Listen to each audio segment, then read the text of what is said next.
Hello, welcome back to another Bolts Analysis 2020. I'm your host Chris as we look at the Tampa Bay Lightning and indeed the rest of the NHL. Tonight we are playing the Pittsburgh Penguins. These guys. There's a fun story behind this. This is a cup that I managed to get, free cup from a live NHL game in Pittsburgh that I went to. Because in 2018 I not only went to see Tampa Bay Lightning live, I also saw Pittsburgh Penguins live. They played very badly. They lost 5-0 to the Toronto Maple Leafs at home. I've never felt so dispirited as a neutral. Just everyone being like, come on, one goal. Let them have one. Like, no goals for you. But I think the other thing I'm going to talk about in this video is the game that I listened to last night, which was Chicago at home to the Boston Bruins. And we did need a favour from Chicago. We nearly got one. Nearly. They held Boston, took it to overtime, but in the end, McAvoy decided that this would be a very good time to get his first goal of the season. The Boston Bruins win again. I do not like Boston. I do not like the Bruins. I do not like Brad Marchand's stupid face. But I do respect the job that's been done there. And I respect the attitude that they've shown since losing a Game 7 in a Stanley Cup final. A lot of teams, that would break them. That would just be, getting so close and yet so far. Could have been, another Stanley Cup, after 8 years without one, because they won in 2011. Didn't do it. St. Louis Blues get their first Stanley Cup to boot. It could have been very easily used as an excuse for Boston to not be as good this year. To go, well, we're still coming to terms with disappointment. Certain players could have been like, well, maybe I should try elsewhere because, that we might not get any closer. No, Boston have basically gone, we're not happy with that. We're not happy with just, a Stanley Cup final. We're going to get there again and we're going to win. That's the attitude I get from Boston. And they're showing a lot of strength and depth. Yaroslav Halak was the goalie for Boston last night. To be honest, he seems almost as good as Tuukka Rask, if not better, which is a wonderful situation to have. We don't quite have that at Tampa. Vasilevsky is clearly better than McElhaney. But no, Halak is good. Not that he had a huge amount to do. 22 shots, one got by him, but 22 is not a huge number. 40 is a big number. That's what Robin Leonard of the Chicago Blackhawks had to deal with. 40 shots. And yet there's some Chicago fans who are like, oh, we should have won that. It's like, you gave up 40 shots. You only stayed in that game because Robin Leonard was very, very, very good. Because I think, shifting slightly to a Chicago Blackhawks perspective, are they going to make the playoffs? Possibly.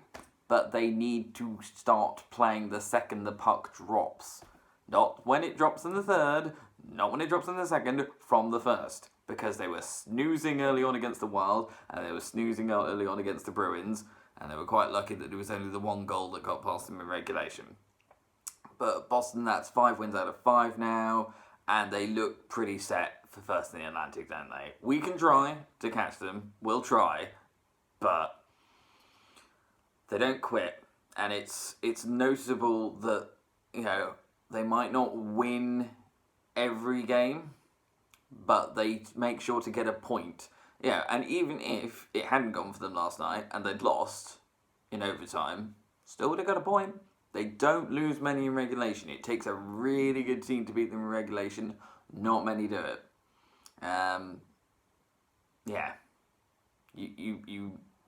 think, I don't even know, but I feel like at the most they've lost 10 games in regulation. I feel like they've lost more in overtime / shootouts than they have in regulation. That tells you quite a lot. For most teams it's very much the opposite. So, kudos to Boston. I still don't like you. Moving on. Home against the Penguins. This is... I feel like this is our toughest game. Toughest game that we've had in a while. And I'm about as confident as you can be, but still not massively. Because, yes, we're playing very well, and yes, we're on a good run of form. So are the Penguins. I think we're pretty much tied for points. We're in similar standings. They're second in the Metro, we're second in the Atlantic. Our runs of form seem to be slightly similar because I think the Penguins also had kind of a slowish start but have got better. The main difference, I think, for me, is just the Penguins have shown a huge amount of strength and depth because they have had so many injuries. So many. It's horrendous. To give you a stat, Nikita Kucherov is our points leader. He's got the most points out of any Tampa Bay player. He's played in 52 games. Evgeny Malkin is the best player for the Pittsburgh Penguins in terms of points. He's only been able to play in 39 games. So even the most, by that logic, he's missed at least 13 games. Goodness knows what happened to the rest of them. Crosby has been out a while, is back. Gensel was looking at one point like he was going to be their point scorer and then took a horrible whack into the boards and looks like he's going to be out until, he'll be lucky to come back. I mean, the Penguins probably will make the playoffs. He might be back for the playoffs. But that's the kind of scenario you're looking at. And Rust has been out, and Cahoon and Bukestad are still out. But strength and depth, particularly with the fact that the new goalie for the Penguins this season, Tristan Jarry, is having a very good season. But so is Matt Murray. If Matt Murray wins tonight, this will be his 7th win in a row. And that is very commendable. He does still have the occasional funny moment. That puck bounce on him in Denver springs to mind against the Colorado Avalanche. But other than that, he's dragged the Penguins back into games that they arguably should have lost. So, and we'll have to find a way to beat him tonight, and that might not be straightforward. So, I feel like we can get a point out of this one. But if I wake up tomorrow and I find that the Penguins have beaten us, I will not complain. I will not be surprised. I will hold my hands up and say, they're a good side. Then they just like us, are unlikely to get swept in the first round again. It did happen last year, but, if you were to tell me, which team do I think has got stronger since last year, Pittsburgh Penguins and New York Islanders, definitely the Pittsburgh Penguins. They're a team to watch. And, here's to a good game. Until then, this has been another Bolts Analysis. Remember to make me a milkshake, Malkin.